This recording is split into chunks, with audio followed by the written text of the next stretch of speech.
మనందరికీ తెలిసిన విషయం ఏంటంటే 80% డిసీజెస్ మనకి గట్ నుంచే మనకి డెవలప్ అవుతూ ఉంటాయండి. సో ఈవెన్ మన ఫిజికల్ హెల్త్, మెంటల్ హెల్త్ కూడా గట్ నుంచే మనకి సమస్యలన్నీ మొదలవుతాయి.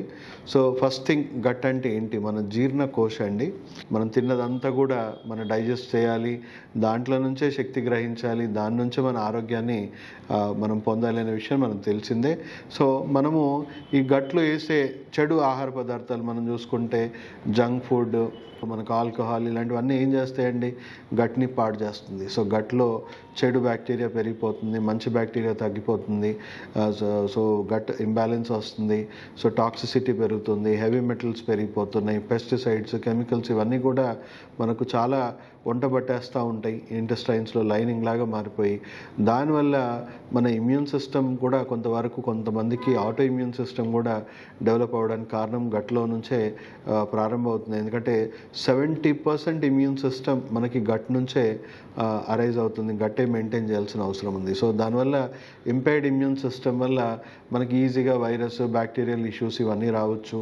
సో అలాగే గట్ నుంచి వచ్చే ఇన్ఫ్లమేషన్స్ వల్ల మనకి హార్ట్ ప్రాబ్లమ్స్ కానీ, బ్రెయిన్ స్ట్రోకులు కానీ, వెన్ను సమస్యలు కానీ, అండ్ అలాగే గట్ నుంచి మెల్లమెల్లగా అవయవాల పనితీరు కూడా డిస్రెగ్యులేట్ అవ్వడము, దానివల్ల అవయవాల ఆర్గన్ రిలేటెడ్ ఫంక్షనాలిటీ దెబ్బతినడము, దానివల్ల వచ్చే సమస్యలు కూడా వస్తూ ఉంటాయి.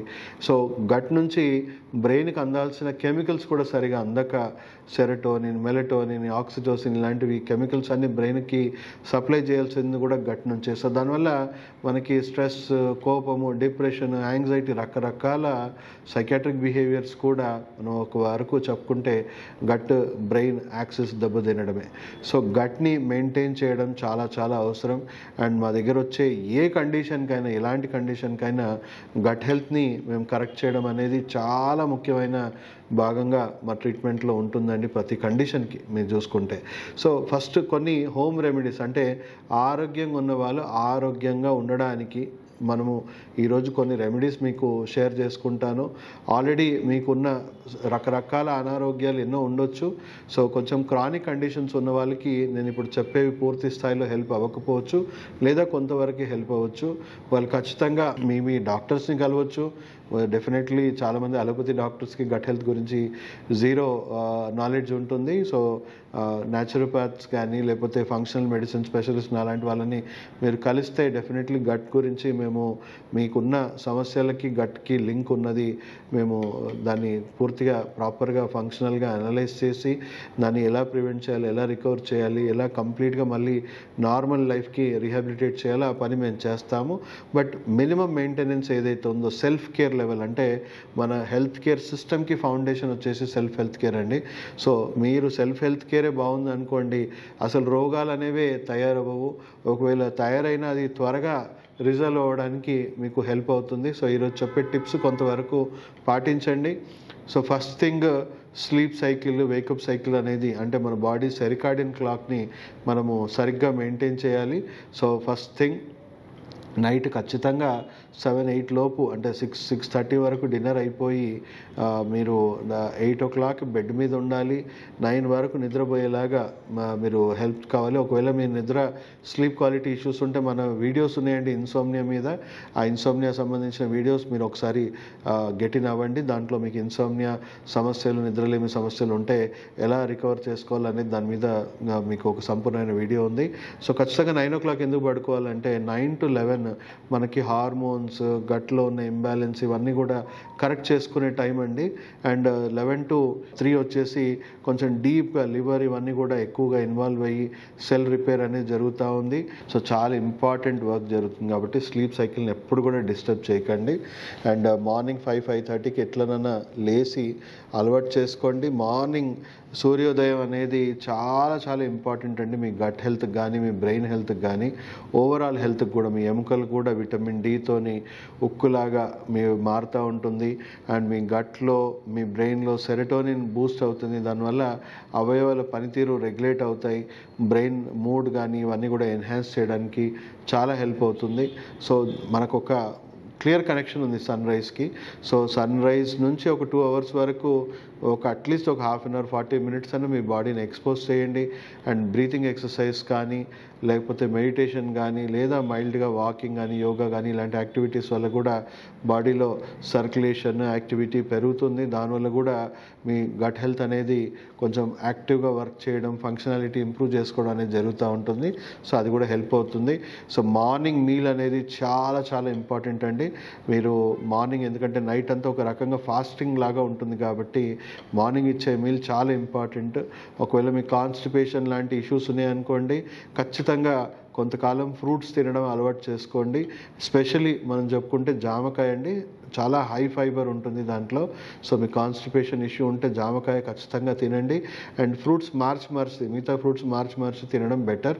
సో దాంట్లో ఫైబర్ కంటెంట్ కూడా ఉంటుంది. మీ గట్ రిపేర్ కావాల్సిన న్యూట్రియంట్స్, యాంటీ ఆక్సిడెంట్స్ ఇవన్నీ కూడా మీకు చాలా హెల్ప్ అవుతుంది. సో గట్ ఇష్యూస్ ఉన్న వాళ్ళు ఎక్కువగా, అంటే మీరు ఒకసారి డాక్టర్ని సంప్రదించండి. క్రానిక్ ఇష్యూస్ ఉన్న వాళ్ళైతే మీకు సరైన డైట్, టార్గెట్ స్పెసిఫిక్ డైట్స్ అనేది చెప్తాము. సో అది నెక్స్ట్ మీ లంచ్ వచ్చేసి 12 to 1 o'clock. మీకు ఒకవేళ ఫ్రూట్స్ తింటే కరెక్ట్ టైంకి మీ గట్టు చూడండి, ఆకలితో మీరు అలమటిస్తారు. మీరు ఆల్మోస్ట్ 12 o'clock నుంచి మీకు పూర్తిగా ఆకలిగా తెలుస్తుంది, అంటే మీ గట్టు చాలా హెల్తీగా వర్క్ చేస్తున్నట్టు. అదే మీరు వేరే ఫుడ్స్ తింటే 2-3 దాటినా కూడా మీకు ఆకలి అనేది సరిగా అవ్వదు. So fruits are best breakfast అని చెప్పొచ్చండి. సో 12 o'clock ఆకలి అవుతుంది. ఫస్ట్ మీల్ మీరు ఏం చేయాలి, ఫస్ట్ ప్లేట్లో సలాడ్స్ అండి, క్యారెట్, కీరా, బీట్రూట్, పచ్చికూరగాయలు. సో మంచి ఫైబర్ వస్తుంది, మంచి ఫ్రెష్ న్యూట్రియంట్స్. అంటే మనకు అందరికీ ఓవర్ కుక్డ్ ఫుడ్ తినే అలవాటు అయిపోయిందండి. ఇప్పుడు సడన్గా అండర్ కుక్డ్ ఫుడ్ తినండి అంటే ఎవరు తినలేని పరిస్థితి. So definitely over cooked food అలవాటు ఉంది కాబట్టి మనం ఖచ్చితంగా ఒక బౌల్ అట్లీస్ట్ ఒక 100-150 grams అన్న క్యారెట్, బీట్రూట్, పచ్చికూరగాయలు ఇలాంటివి తినండి. అండ్ లంచ్ తర్వాత కొంచెం కర్డ్ లాంటివి లేదా బటర్ మిల్క్ లాంటిది తీసుకోండి. బటర్ మిల్క్ మనం చూసుకుంటే, కర్డ్ చూసుకుంటే హెల్దీ ప్రో బ్యాక్టీరియా అనేది దాంట్లో మనకి డెవలప్ అవుతుందండి. సో మనకు ప్రో బ్యాక్టీరియా డెవలప్ చేసుకోవడానికి వేరియస్ హెల్త్ డ్రింక్స్, సో మనకి మజ్జిగ, బటర్ మిల్క్, కంజీ అనే ఒక రెసిపీ కూడా ఉంది. సో ఈ కంజీ రెసిపీ కూడా చాలా మంచిదండి. సో చూసుకుంటే మనమే తయారు చేసుకోవచ్చు. సో కొంత బీట్రూట్ స్లైసెస్ కట్ చేసుకోండి అండ్ కొంత క్యారెట్ స్లైసెస్ కట్ చేసుకోండి. ఒక గ్లాస్ బౌల్ విత్ లిడ్ అనేది మీరు పెట్టుకోండి. దాంట్లో హాట్ వాటర్ వేసి పెట్టుకోండి. దాంట్లో కొంత రాక్ సాల్ట్ అండ్ కొంచెం ఆవాల పొడి, అంటే మన మస్టర్డ్ పౌడర్ వేసుకొని మీరు ఒక 3 to 4 days పెట్టారనుకోండి, అది ఫర్మెంటెడ్ డ్రింక్గా మారుతుంది. సో మీరు అది ఒక హెల్త్ డ్రింక్గా తాగొచ్చు. చాలా చక్కగా మంచి ప్రోబయోటిక్స్ అనేది మీకు హెల్తీ బ్యాక్టీరియా అనేది అభివృద్ధి చెందడానికి హెల్ప్ అవుతుంది. ఈవెన్ మార్నింగ్ కూడా మనం చూసుకుంటే చాలామంది ఓవర్ నైట్ మనం కొంత మిరపకాయలు అండ్ మిగిలిపోయిన అన్నము, దాంట్లో కొంచెం కర్డ్ వేసుకొని నైట్ పెట్టుకొని పొద్దున తినే అలవాటు చాలామందికి మన పూర్వీకులకు ఉండేది. సో అది కూడా ఒక మంచి ప్రోబయోటిక్ హెల్త్ డ్రింక్, మన ఫుడ్ అని చెప్పొచ్చు, మంచి బ్రేక్ఫాస్ట్ అని చెప్పొచ్చు. సో చద్దన్నం అనేది చాలామందికి మనకు అందరికీ తెలిసిన విషయమే. సో ఇది కూడా ఒక మంచి హెల్తీ హ్యాబిట్గా మనం చెప్పొచ్చు. అలాగే ఈవినింగ్ కూడా లైట్ ఫుడ్స్ తీసుకోండి. ముందు సలాడ్స్ తీసుకోండి, ఈవినింగ్ చిన్నగా లైట్ ఫుడ్స్, హెవీ ఫుడ్స్ తినకుండా లైట్ ఫుడ్స్ తినడం చాలా మంచిది. ఎందుకంటే గట్ మీద ఓవర్లోడెడ్గా ఉండొద్దు ఈవినింగ్ టైము. సో 6-6:30 వరకు కంప్లీట్ అయిపోయేలాగా చూసుకోండి. అండ్ నైట్ మీకు గట్ రిపేర్ చేసుకోవడానికి హెవీనెస్ ఉండదు. సో లేదంటే ఆ రిపేర్ ఆపేసి దీన్ని డైజెస్ట్ చేసుకోవడానికి దాని ఎనర్జీ అంతా కూడా వేస్ట్ అయిపోతుంది. సో ఈవినింగ్ కూడా ఏదైనా లైట్ ఫుడ్స్ తినడం అలవాటు చేసుకోండి. ఇన్ బిట్వీన్ ఆకలి వేస్తే ఈ మజ్జిగ కానీ లేకపోతే కంజీ కానీ ఇలాంటి డ్రింక్స్ తాగండి. ఈ టీలు, కాఫీలు ఇవన్నీ అవాయిడ్ చేయండి. ఈవెన్ మిల్క్ కూడా లాక్టోస్ ఇంటాలరెన్స్ ఉంటుంది చాలామందికి. మిల్క్ ఇలాంటివి దానివల్ల allergies, auto immunity conditions trigger అవుతూ ఉన్నాయి. సో మిల్క్ కూడా అవాయిడ్ చేయండి. అండ్ ఎక్కువగా గట్ ఇష్యూస్ ఉన్న వాళ్ళు కొంతకాలం నాన్ వెజ్కి అవాయిడ్ చేస్తే బాగుంటుంది. ఎందుకంటే నాన్ వెజ్ అరగడానికే 48 to 72 hours పడుతుంది. దానివల్ల గట్ మీద చాలా ప్రెషర్ అనేది క్రియేట్ అవుతూ ఉంటుంది. సో కొంతవరకు గట్ ఇష్యూస్ ఉన్న వాళ్ళు ఎప్పుడో ఒకసారి తింటే బాగుంటుంది, రెగ్యులర్గా తినకుండా ఉంటే బాగుంటుంది. సో అలానే నాన్ వెజ్ చెడు అని కాదండి, అది ప్రతి ఆహారం అనేది ఒక లిమిటేషన్ అనేది ఉంటుంది. మీకున్న ఆరోగ్య సమస్యలను బట్టి ఆ లిమిటేషన్స్ని మనం పాటించడం చాలా మంచిది. అంటే ఒక ఆరోగ్యంగా ఉన్న వాళ్ళు గట్ని ఎలా హెల్తీగా మెయింటైన్ చేసుకొని ఎన్నో సమస్యలు రాకుండా, మనకి 80% సమస్యలు రాకుండా మన ఫిజికల్ హెల్త్కి, మెంటల్ హెల్త్కి గట్ హెల్త్ అనేది పునాదిగా మనం భావించాలి. సో ప్రతి ఒక్కరు కూడా గట్ హెల్త్ని మెయింటైన్ చేయడానికి ఇంకా ఎన్నో ప్రోబయోటిక్స్ ఇవన్నీ దొరుకుతాయండి, కానీ ఇవి చాలు. అవి సప్లిమెంట్స్ అనేవి ఎవరికి కావాలి, ఎవరికైతే పెద్ద పెద్ద హెల్త్ ఇష్యూస్ ఉన్నాయో, వాళ్ళకి కాంప్లికేటెడ్ ఇష్యూస్ ఉన్నాయో, పర్టికులర్ ఆ బ్యాక్టీరియా ఏది ఇస్తే వాళ్ళకి హెల్ప్ అవుతుందో అవన్నీ కూడా డాక్టర్స్ చూసుకుంటారు. సో మీరు ఎలాంటి సప్లిమెంట్స్ డైరెక్ట్గా ఏవి వాడకండి. సో ఈ చెప్పిన హోమ్ రెమెడీస్ సరిపోతాయి మీ జనరలైజ్డ్ హెల్త్ ఇష్యూస్ అన్నిటికీ. సో దయచేసి ఈ వీడియో ప్రతి ఒక్కరికి షేర్ చేయండి, ప్రతి ఒక్కరికి అవగాహన కలిగించండి. మనం ఆరోగ్య భారతంగా ఉండాలి అంటే అది మనము హాస్పిటల్లో కాదండి, హెల్త్ ఉంది మన ఇంట్లోనే ఉంది అని మనం అందరం గుర్తించాలి. సో ఫస్ట్ ఈ సెల్ఫ్ హెల్త్ కేర్ అనేది మనం చాలా స్ట్రెంథన్ చేసుకోవాల్సిన అవసరం ఉంది. ప్రతి ఒక్కరు కూడా ఈ వీడియోని షేర్ చేయండి, మా మా మా వర్క్ మీరు లైక్ చేయండి, మీ కమెంట్స్ అండ్ ఎలాంటి ఇంకా కొత్త కొత్త వీడియోస్ ఇంకేం చేయాలనుకుంటున్నారు అనేది దాని మీద మీరు కమెంట్స్ చేయండి. సో డెఫినెట్లీ మనందరం కలిసి సొసైటీలో అవేర్నెస్ పెంచుకుంటూ మెల్లిమెల్లిగా ఆరోగ్య వ్యవస్థని మనము ఆరోగ్యంగా మార్చుకోవడానికి, మన దేశాన్ని ఆరోగ్యంగా మార్చుకోవడానికి మీ అందరూ నాకు సహకరించాలని కోరుకుంటూ సెలవు తీసుకుంటూ మీ డాక్టర్ సాగర్.